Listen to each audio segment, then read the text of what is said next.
It's been over a half century since I've graduated from high school, and a lot of various things have happened since then. I've done a lot, I've seen a lot, I've learned a lot, and I've screwed up a lot too, I guess. In any event, what I have observed over the years and what I want to talk about today is when I started my work career and what's changed since then. When I started out, I was on a bicycle and I delivered newspapers for the Denver Post. I did this for a few years. We learned our routes. We went and wrapped the papers before delivery. And once a month we went house to house on our routes to see if we could sign up more subscribers. Also, once a month we went house to house and collected for the newspaper. They were telling us at that time we were independent contractors. So anybody didn't pay us, we would have to eat the result of the non-payment, which sometimes got pretty costly depending on the route you had. My route had fairly affluent people, so I didn't get stiffed very much. But at that time, even my parents encouraged me, well, in fact, they insisted that I put a certain amount of what I earned as a paperboy into a savings account. Later, I worked at minimum wage for Safeway. I carried out groceries and occasionally stocked shelves. After a while, I got a slight raise, and if I got to work weekends, which we all sort of like to do, we got 10 cents an hour more.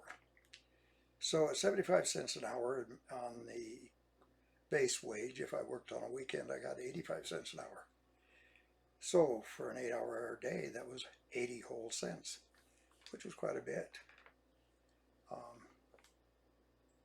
It was enough to get by, I guess. But more importantly, I was also encouraged to save a certain percentage of that money. And the goal was to save it for college or whatever, which I did diligently. I had a savings account and it paid a whole 3% interest. So if I worked 20 hours, well, if I worked 10 hours, I got $7.50 for the week. If I worked 20 hours, I got $15. We could work 20 hours every other week, so that gave $30 plus $20, $50 a month, which was fairly decent. Of course, they had to take taxes out of that. And then I put 20% of that into the bank for the savings accounts and watched my savings grow at a snail's pace, by the way.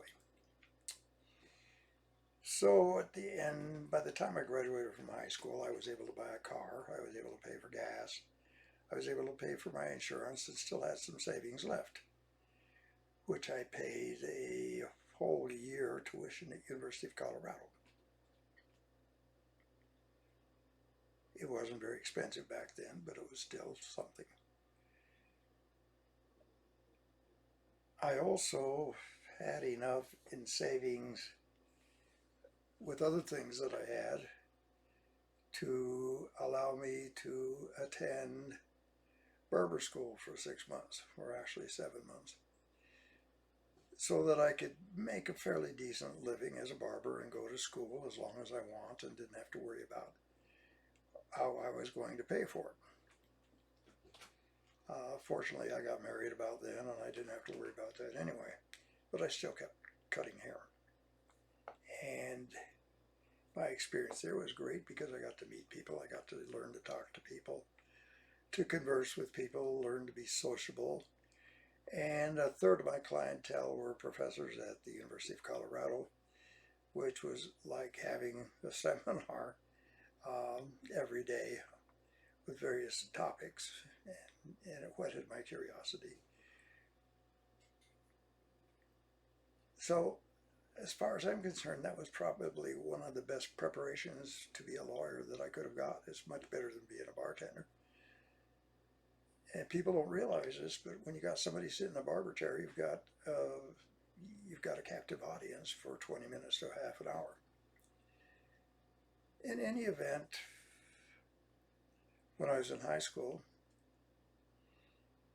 my grandfather had a self-service gas pump that had the old glass top to it, and you put silver dollars in it and got a bunch of gasoline. Now, for a silver dollar, you could get 5 gallons of gasoline because it was 19.9 cents a gallon. And it stayed that way till I got past college and graduate school, into law school. And then after law school, I was in law school while the Vietnam War was going on. After law school, gas finally went up to 29 cents a gallon. That's when I started practicing law. The gas was 29 cents a gallon. When I set up my first law firm, I was able to get a legal secretary for $500 a month, which was one of the higher pays in town. I billed at $15 and then later $20 an hour. And I had a 4-office suite with a law library for a few hundred a month. And actually it was fairly comfortable. After 5 years of practice, I also saved enough money to run for district attorney in Boulder.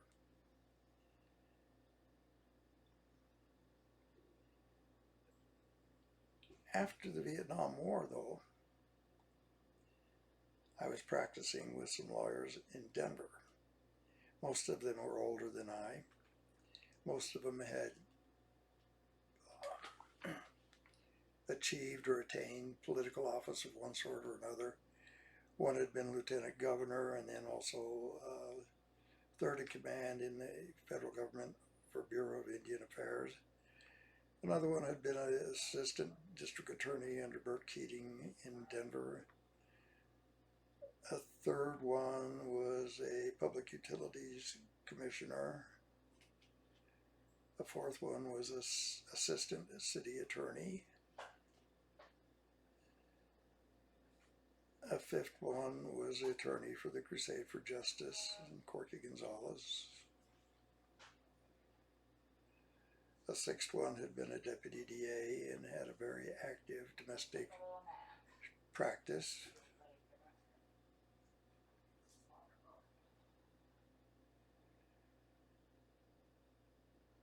Another one had represented a Jewish group. The third one had been attorney for the Archdiocese of Denver. So there was a little bit of political power in the group. And I learned a lot about politics there. We did trial work for some of the bigger silk-stocking law firms in Denver that didn't like to do their own litigation.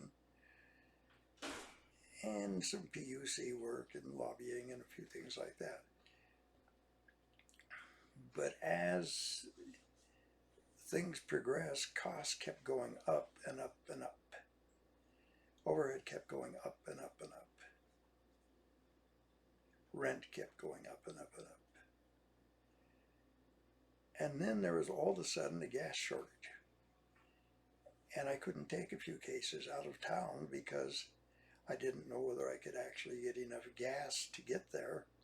And there were gas lines, and sometimes they'd shut you off before you got to the pump. And was really curious because at that time I was real active in the anti-war movement and very knowledgeable about what was going on in the various military services. My younger brother had flown, he was an aircraft commander of a B-52, and every day he would bomb North Vietnam. He would take off from the Philippines and drop a load of bombs and land in Thailand. Load up some more bombs, take off from Thailand the next day, bomb North Vietnam and land in Philippines. And he'd do that for 90 days on, 90 days off during the duration. every so often the troops would be rotated and they'd get R&R in Hawaii or even in the States, and Continental Airlines had the contract to fly them.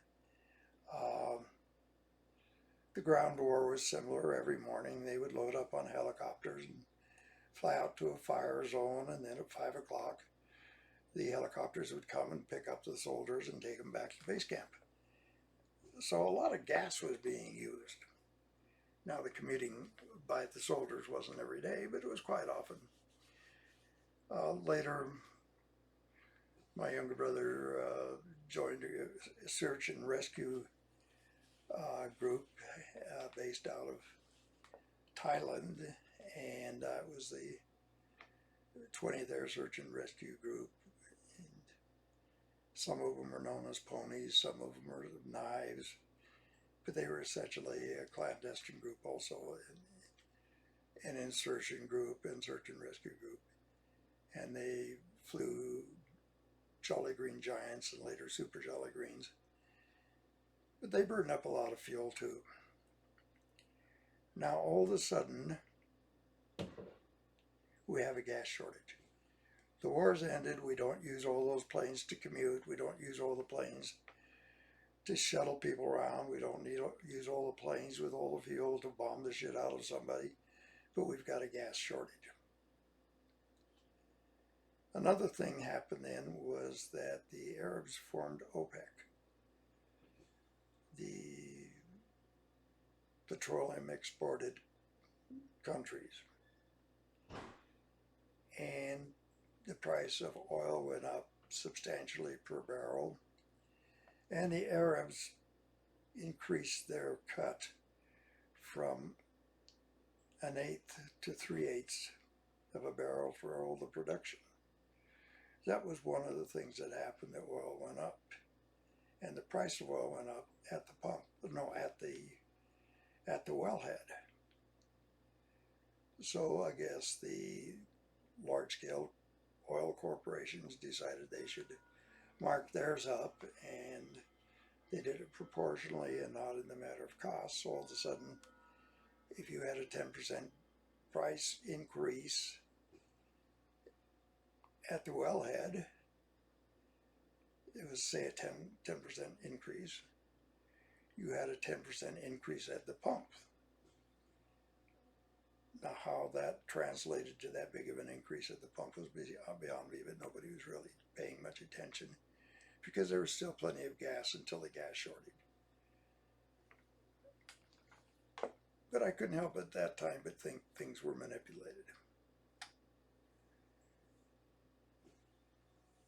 And I think because of the anti-war sentiment and anti-war activity, there was reluctance to raise taxes.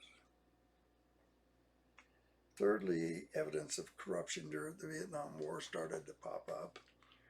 And there was a lot of evidence of the corruption of Nixon administration and the misconduct of all the intelligence agencies, culminating in the impeachment of Richard Nixon and the resignation of Richard Nixon, and an investigation of the intelligence agencies causing a lot of scandals, showing Operation Minaret and things like that. Every intelligence agency was kind of put under the microscope, and they studied the various methodology and methods by which the press and the public found out about the misdeeds of the intelligence agencies. And my belief is they did that so that they could plug up the leaks, essentially. There was a case that I was personally involved in that made headlines in the New York Times and other national publications involving a college professor that disappeared, named Thomas Rhea, and another one of my clients named Gilya Tannenbaum that got accused of causing his disappearance. She ended up in the state mental hospital after a criminal case resulted in an insanity conviction. She died there, according to the coroner, of suicide, by sodium cyanide. Of course, the autopsy report said it took 20 minutes for her to die of the cyanide poisoning, which I thought was very strange. The district attorney at that time let me look at the file. There were several letters in the file that were addressed to me that mistakenly got delivered to the FBI office. There are several intelligence reports about me. And there was an autopsy report that I think, totally showed that it wasn't a suicide that Mrs. Tannenbaum died of, but it was actually probably murder by somebody. Coincidentally, they started reopening the case 2 years ago, and for the first time in 50 years, the district attorney in Boulder has refused to let me see this file because he claims it's an ongoing investigation. I think that's a damn lie, and I think he's a liar, and I'll say that to his face. It started when they started reopening the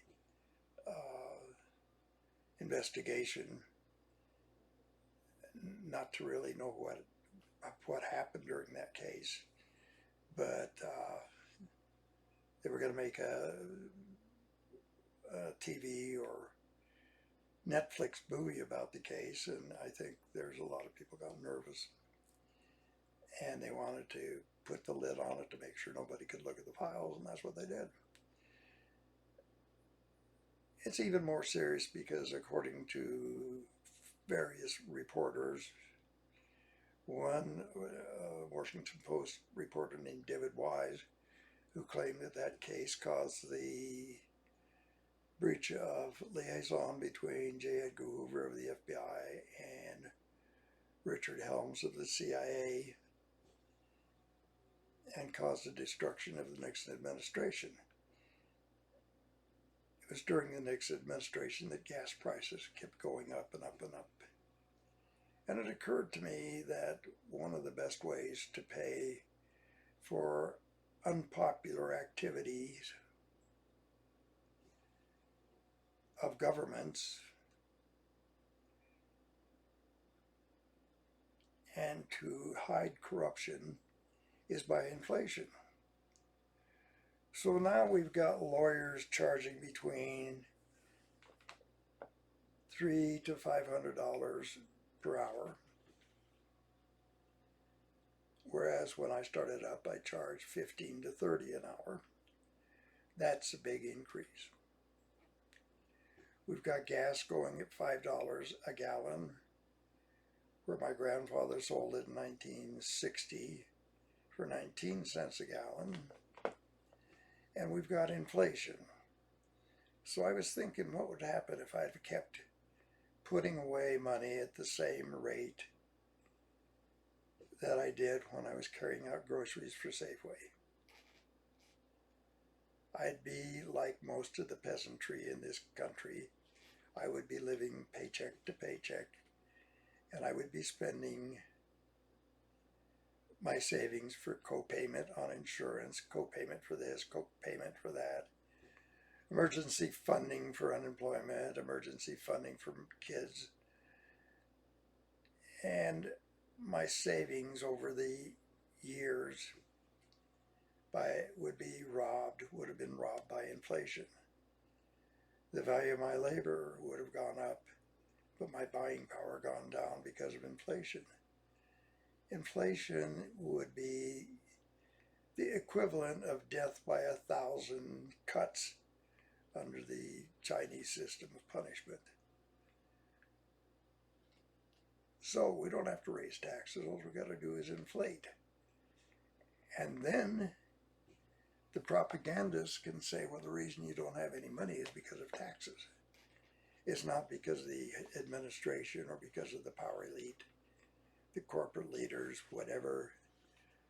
The greedy sons of bitches running things don't want to cut their profit margins. They want to gouge. They want to get the greatest money for their shareholders that they can get, and they want to blame it on taxation. And they're doing a damn good job of it. I'll give you an example. I've got a relative who was fairly high rank in the military. And he was stationed abroad. And we were having coffee one day, and he discussed about how bad it was in Europe because all the European soldiers paid all these high taxes. And I asked him, okay, after they pay their taxes, with what they've got left, do they have more or less spending power than you have? Do they have more or less discretionary play money? Well, they got more, but they pay more in taxes. This guy had a college education. He had an Air Force education. And he couldn't see the idea of relativity.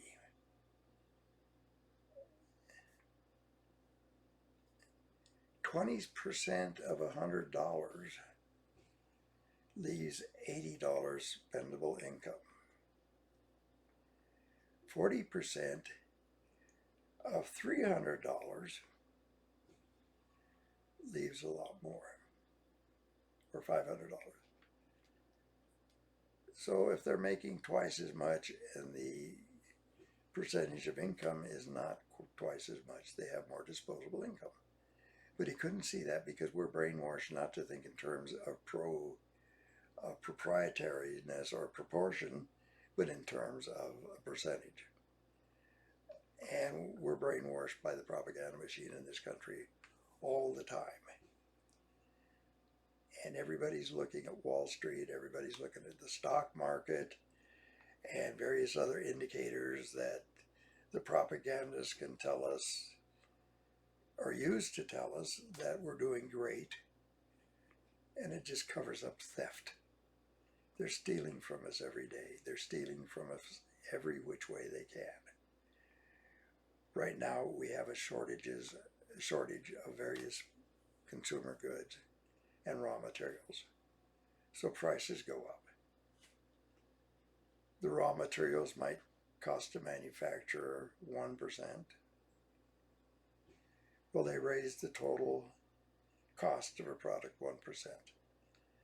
Labor goes up 1%, and it's maybe a tenth of the cost of production of an item, and they'll raise the cost of the item 1% and take the rest as profit. This has got to stop. We've got to start looking at things. We got to look at things realistically. We need a government. The government has to be paid for. The people that want to exploit us, take advantage of us, and essentially screw us, don't want a government that can regulate. They don't want a government that can say, hey, you guys are thieves. They don't want a government to investigate the rich. They want a government that can keep us in our place, repress us, and allow them to screw us any which way they think of it. So it's time to wake up. And enough of my bitching for today. I was just pissed off because I went to the grocery store. You guys have a good weekend, and I'd like to hear your comments, and keep them coming, please.